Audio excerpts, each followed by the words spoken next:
I've been interested in how to increase people's motivation for a long time, you know, and there's a nice literature on that, and part of it was created by Latham and Locke, Gary Latham and Edwin Locke, and they were looking at goal setting. That's how they described it, as a means to improve business productivity. And so what they imagine that you have two teams and you get them to set goals, say, and one team sets goals for their corporate productivity and another team sets goals for their life, and then you match them head to head over some period of time and see which one comes ahead. And what happens is that the people who set goals for their life beat the people who set goals for the company.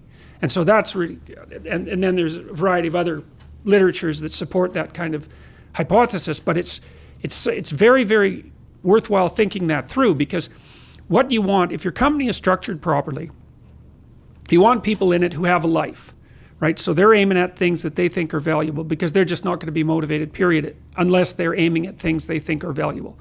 And then you want their loyalty to the company to be nested inside that. So they have to see that working there, no matter what it is that they're doing, and you know, often jobs are repetitive and dull and difficult and challenging and all of that, or you wouldn't be paid to do them, right? They're not all fun and games. But if you can see that the less intrinsically interesting things that you're required to do are related in some directly intelligible way to goals that you regard as valuable, then that tags those activities with this dopaminergic kick that we were talking about earlier. So you need this hierarchy of values, right? Just like, here's what I'm doing with my life, here's why my job is important to that. Or maybe it isn't, and then you have to quit and go find a new job, but that's fine. But, you know, because you might discover that too. And so we started trying to formalize this when at the same time that I also realized something that I've never recovered from realizing, I think. So I teach students, usually for this class it was third and fourth year students, and so this is at the University of Toronto. They're pretty smart kids. It's a hard university to get into, and they're pretty disciplined, and they're actually quite conservative, all things considered. And I was teaching them about stories and about the fact that our life is a story with a goal and a purpose and a beginning point. And I was encouraging them to develop their own stories. So I had them write an autobiography, and they really got into that. That was quite amazing. To identify, you know, to break their life into epochs and then to describe the important episodes in each epoch, both positive and negative, and what they might do to reduce the possibility of the negative in the future and to capitalize on the positive, which is the purpose of memory, by the way. And then also to write a plan for the future.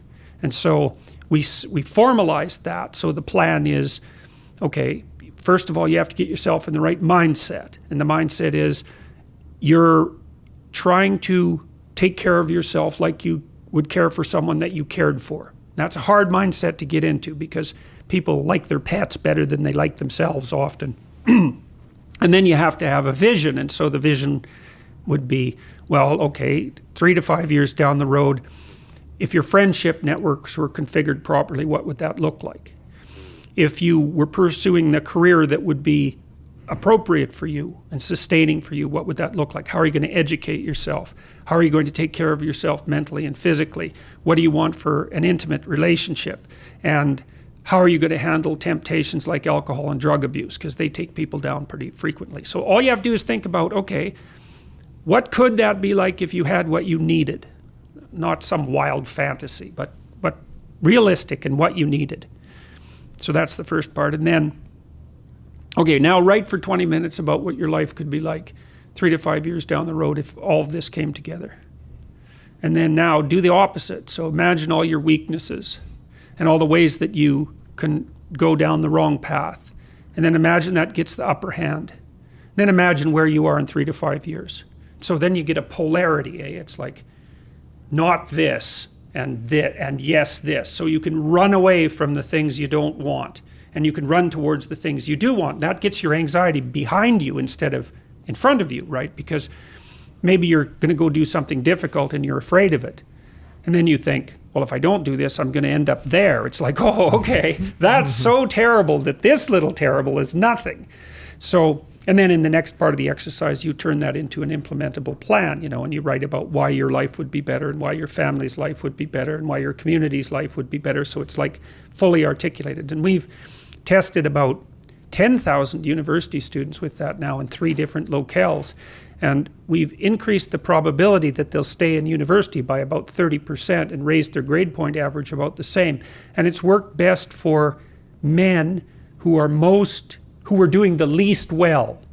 So in Holland, those were non-Western ethnic minority men, and they improved their performance enough to actually slightly exceed the Dutch national women who were at the top otherwise over 2 years. Yeah, it was unbelievable. It just blew us away. A psychological intervention to cure what's hypothetically a sociological problem. And so that's a good example of how, and what blew me away when I was first considering this is I had all these students, 21 years old, and I realized that no one had ever sat them down, not even once in their entire career in education, and said, okay, who do you want to be?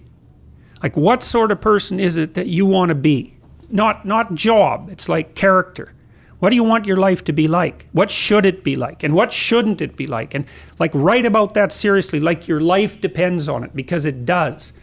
And then I thought, well, that's so weird. Why in the world isn't our education system set up to help people with that? Because it's like, that's kind of obvious, It's like, what are you doing and why?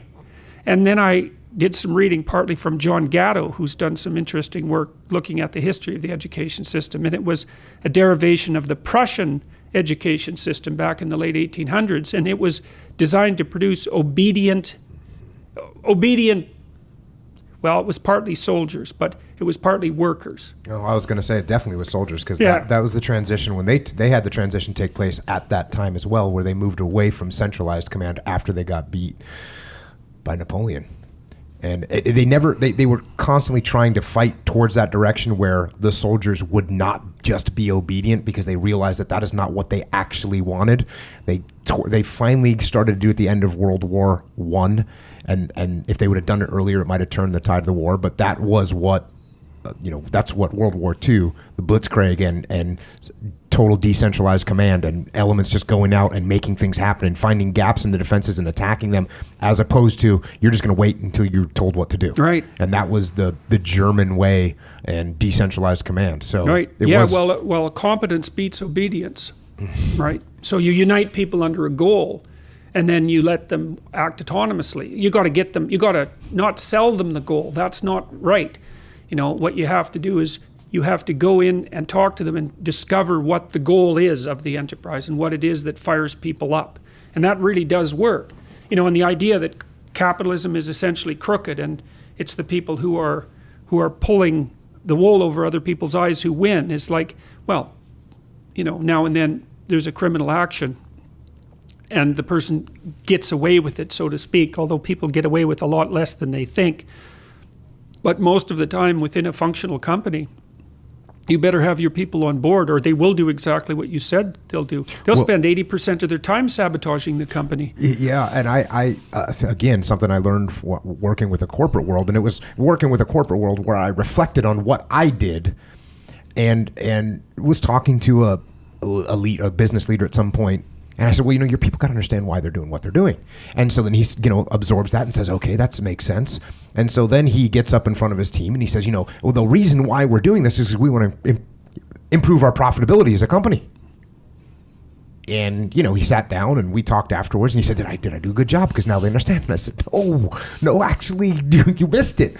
And then I started explaining to them better because I learned that what you have to explain, there has to be a thread of why that goes all the way through the corporate reason. But that why has to come back down to the individual contributor. Exactly. So they realize that when we do better as a company, when we're more profitable as a company, we can put more money in marketing and we can produce stuff cheaper because we'll do it on a more mass scale. Then we can lower prices and then we can actually hire more people. And that's going to make you move up in this command here and you're going to make more money. We're going to sell more stuff and you're going to get a bigger bonus. So you doing this, the reason why you're doing it is because then you can achieve those life goals because you want to buy that house and that car and send your kid to school. So there's a big difference You need to make sure that the people understand why they're doing it, not for the corporate reason, not for the mission reason, but for why it's going to help them. The exact same thing you just said. Yeah, of course, well, it's also really helpful too if your corporation has, I hate to use the word vision because that's, turned into a buzzword, but,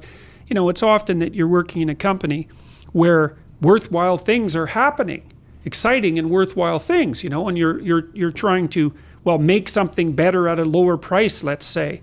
And so there's the heroism, let's say, of producing a product that's going to have a positive impact on the world. And you need to know how your small actions are tied with that greater goal. And then there's this financial self-interest as well. And the thing is, if you can't tell your workers that story, then either your company is fundamentally corrupt because that isn't the true story. It's like you're actually working so that I can rape and pillage the company over the next 4 years and take all the value out of it and run, because CEOs do that from time to time, yes.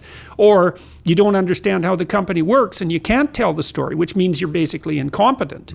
So, people are not wired up so that they will work without knowing why, unless you beat them. Yeah. And then if you beat them, you don't be thinking that that's victory.